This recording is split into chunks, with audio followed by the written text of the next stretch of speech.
ضرورت نہیں۔ میرا 8واں سوال یہ ہے کہ آذان میں الصلاۃ خیر من النوم سیدنا عمر نے کیوں داخل کیے؟ کیا ان کو بدعت ایجاد کرنے کا اختیار تھا؟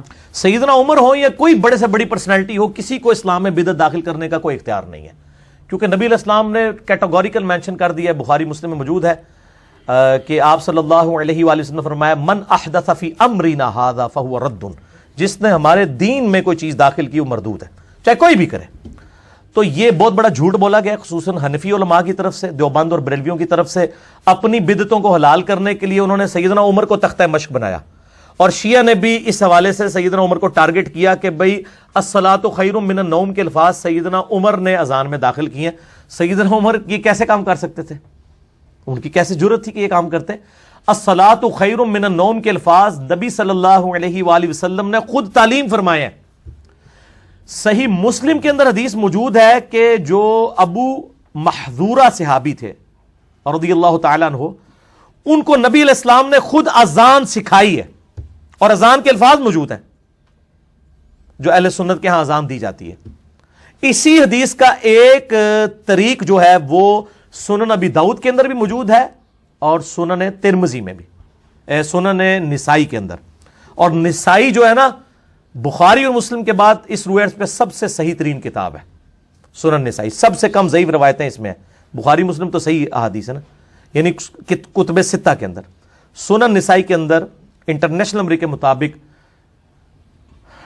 634 نمبر حدیث ہے، سنن ابی داؤد میں موجود ہے، لیکن نسائی والی روایت مضبوط ہے۔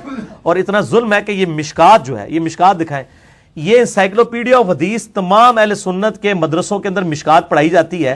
میں یہ کہتا ہوں کہ یہ علماء کیا پڑھ کے نکل رہے ہیں؟ اس میں نہیں انہوں نے پڑھا کہ بھی الصلاۃ خیر من النوم کے الفاظ نبی علیہ السلام نے خود تعلیم فرمایا فجر کی اذان کے لیے، اور اتنے بڑے بڑے علامے اور مفتی بنے ہوئے ہیں۔ اور مشکات حالانکہ یہ وہ کتاب ہے جو بنیادی حدیث کی کتاب ہے جو ہمارے مدرسوں کے اندر پڑھائی جاتی ہے، مسئلہ نمبر 111B میرا ریکارڈڈ موجود ہے۔ اس میں یہ اذان کا چیپٹر کھولیں سرکار، اس میں اذان کا چیپٹر کھولیں تو آپ کو وہ حدیث مل جائے گی جو میں حدیث کہہ رہا ہوں۔ یہ میں مشکات کا حوالہ اس لیے دے رہا ہوں کہ چلو ابو داؤد اور نسائی کو تو کھولنے کی ان کو توفیق پوری زندگی شاید نہ ہو، جو کتاب آپ پڑھتے ہیں وہ بھی نہیں صحیح طریقے سے آپ لوگوں نے پڑھی یار۔ یہ دکھائیں نا ذرا ان کو، میں نے یہ وہ واحد والا ہے جو میں نے پہلے لگا کے رکھا ہوا تھا، ٹھیک ہے جی، یہ ذرا ان کو دکھائیں جی قریب سے۔ سنن ابی داؤد میں بھی ہے لیکن وہ روایت کمزور ہے، مشکات میں ابو داؤد کے حوالے سے ہے، سنن نسائی کے اندر 634 ہے انٹرنیشنل نمبر کے مطابق، اسلام 360 میں بھی جا کے آپ دیکھ سکتے ہیں کہ صبح کی اذان میں نبی صلی اللہ علیہ وآلہ وسلم الصلاۃ خیر من النوم کے الفاظ خود تعلیم فرمایا کرتے تھے۔ یعنی سیدنا عمر کی یہ ایجاد کردہ چیز نہیں ہے۔ یہ ہن تسی کہو گے چھڑول کتھوں آئی ہے، وہ بھی اتھوں ہی آئی ہے، چھڑول انہوں نے پھڑ لی ہے اسی مشکات کی، اور دوسری چیز نہیں ہے۔ یہ دکھائیں جی، مشکات میں ایک بے سند روایت ہے الموطا امام مالک کی کہ حضرت عمر نے الصلاۃ خیر من النوم شروع کروایا۔ یہ دکھائیں جی ان کو اذان والے چیپٹر میں مشکات کے اندر،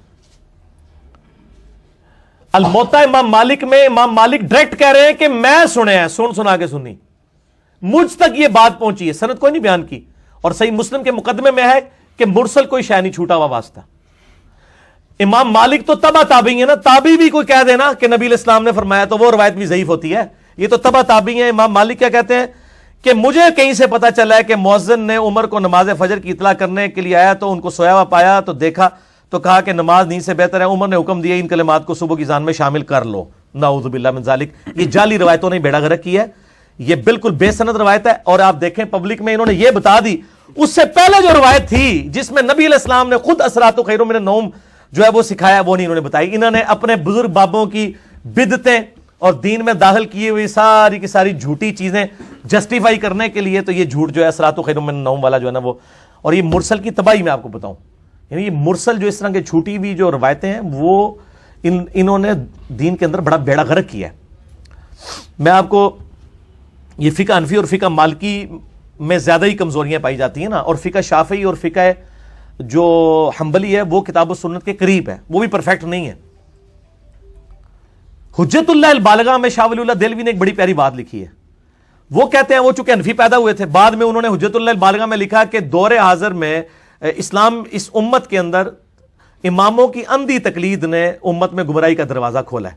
یہاں پہ وہ دیوبند بریلوی کہہ رہے تھے نہیں شاہ ولی اللہ تو ہمارے تھے، کٹر حنفی تھے، انہوں نے تقلید کو لکھا ہے کہ یہ بدعت ہے، اور گمراہی کا دروازہ حجت اللہ البالغہ کے نوٹس ریسرچ پیپر نمبر 13 کے عنوان سے اہل سنت پاک .com سے ڈاؤن لوڈ کر کے پڑھ لیں. اور شاہ ولی اللہ پہ میرا مسئلہ نمبر 113 ہے, وہ بھی 13 ہی ہے. 13 ان لکی نمبر, وہ امریکن وہ 7 کو لکی نمبر کہتے ہیں, وہ 13 کو ان لکی ہے تھوڑے سے جو تسی جھوٹ ماریا نا, پکڑا گیا تھوڑا. تو شاہ ولی اللہ دہلوی کے پورے نظریات میں نے اس میں الفوز الکبیر سے حجت اللہ البالغہ سے نقل کیا. حجت اللہ البالغہ میں شاہ ولی اللہ دہلوی لکھتے ہیں کہ جب میں نے دقت نظر سے دیکھا کہ یہ فقہ حنفی اور فقہ مالکی میں اتنی خرابیاں کیوں پائی جاتی ہیں کتاب و سنت کی مخالفت میں, تو کہتے ہیں میں نے اس زد پہ پہنچا کہ امام مالک اور امام منیفہ رحمہ اللہ میں ایک کمزوری تھی کہ وہ تابعین کے اقوال سے بھی دینی مسائل اخذ کر لیتے تھے, جبکہ امام شافعی خصوصاً اور امام احمد نمبر اس وقت تک دینی مسئلہ نہیں ڈیٹیکٹ کرتے تھے جب تک کہ کوئی مرفوع یا موقوف حدیث نہ مل جائے ان کو, موقوف صحابی تک, مرفوع نبی علیہ السلام تک. اور یہی وجہ ہے. اب یہ فقہ مالکی والوں نے تو اثرات و خیر من النوم کو بدعت کہنا ہے نا, بدعت حسنہ, کیونکہ امام مالک کے پاس مرفوع روایت نہیں ہے اور ہم مرفوع روایت آپ کو دکھا رہے ہیں. آج کی ڈیٹ میں تو آپ فیصلہ کر چلیں, اس وقت امام مالک کو غلطی لگ گئی یا اور کسی, آج تو نہیں کسی کو غلطی لگنی چاہیے نا. تو یہ مرسل کی تباہی ہے. اور شاہ ولی اللہ دہلوی نے لکھا ہے حجت اللہ البالغہ میں کہ فقہ حنفی اور فقہ مالکی کی خرابیوں کی وجہ یہ ہے کہ یہ تابعین کے اقوال کے اوپر انہوں نے اپنی فقہ ساری بنا لی ہے زیادہ تر, اور انہوں نے یعنی مرفوع اور موقوف روایتوں کی طرف توجہ نہیں دی ہے. اور جب بعد میں وہ روایتیں نکلی تو ایک انہوں نے کہا یہ ساڑیاں بھی دیزا سن گھوم گئیاں, وہ گمیاں نہیں, وہ ہے ہی نہیں سن پائی.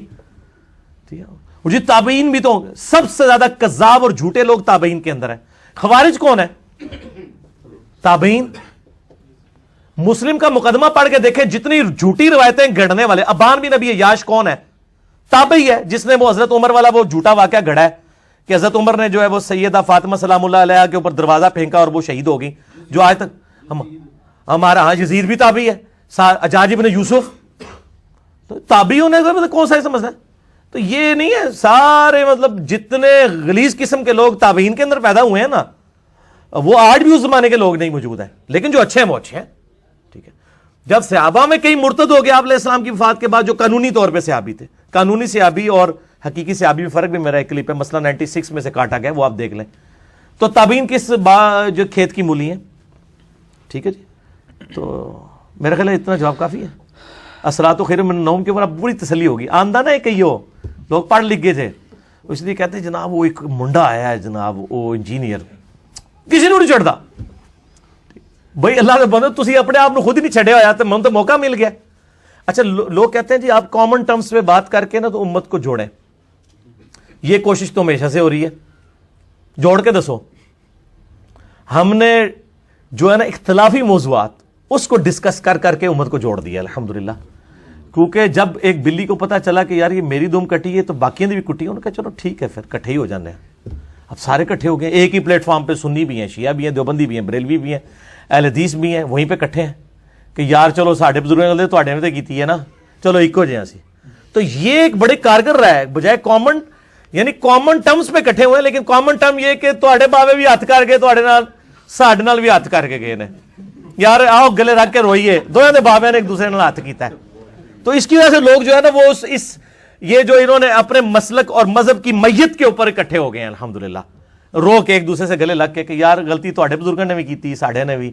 بچپن تو پڑھاندے رہے الصلاۃ خیر من النوم, وہ جی حضرت عمر نے داخل کیتا سی, ہم اگر یہ جلسے جلوس کر رہے ہیں تو یہ کون سی مطلب اس میں کیا بھی بدعت حسنہ ہے. اے ختم ہو گیا جے. اور سب سے ان علماء سے پوچھیں, یہ مشکات جو آپ لوگوں کو پڑھائی جاتی ہے درس نظامی کے اندر, بنیادی کتاب ہے, اور ابو داؤد اور جامعہ جو سنن نسائی اس کے اندر واضح موجود ہے. اب آپ کے علماء کو دھوکہ لگا, یا یہ پکے انہوں نے منافقت کی آپ کے ساتھ, یا یہ بالکل چٹے ان پڑھ اور جاہل ہیں, ان کو پتہ ہی نہیں, انہوں نے حدیث کی کتابیں پڑھی کوئی نہیں ہوئی ہیں. یہ خالی پڑھی ہوئی ہیں, پڑھی ہوئی نہیں ہے, ان کے شوکیسوں میں پڑھی ہوئی ہیں. ٹھیک ہو گیا, پاس کرو منو اور پاس نہ لازم منو غصہ چڑھ جائے گا پھر.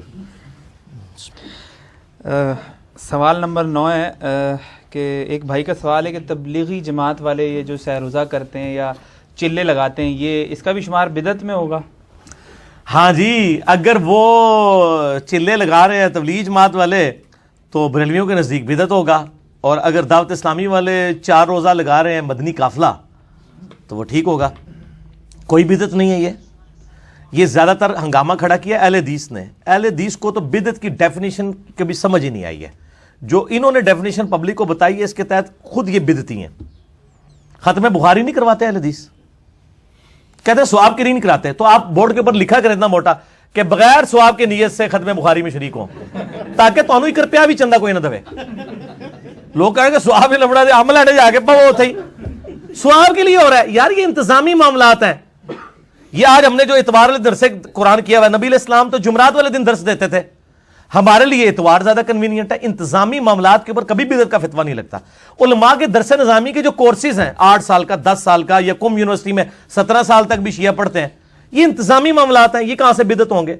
تو ظاہر کچھ تو انہوں نے کرنا تھا نا, سہروزہ بنایا, چلہ بنایا, یا 7 مہینے یا سال ایک کورس ڈیوائز کیا انہوں نے. یہ انتظامی معاملہ. ہاں یہ بدعت اس صورت میں بنے گا اگر کوئی کہ یہ اس حوالے سے دین کا حصہ ہے کہ جس نے سہروزہ نہ لگایا وہ گناہگار ہوگا, پھر بدعت بن جائے گی. ٹھیک ہے, بدعت کے اوپر میرا مسئلہ نمبر 75A اور 75B ڈیٹیلڈ ریکارڈڈ موجود ہے. اس میں نے بتایا کہ بدعت کے حوالے سے اسی طریقے سے اسلام میں اگر کسی نے اچھا طریقہ جاری کیا ہے, صحیح مسلم میں حدیث ہے کہ جس نے اسلام میں اچھا طریقہ جاری کیا تو جاری کرنے والے کو بھی ثواب, جتنے لوگ اس پہ عمل کریں گے ان کو بھی ثواب.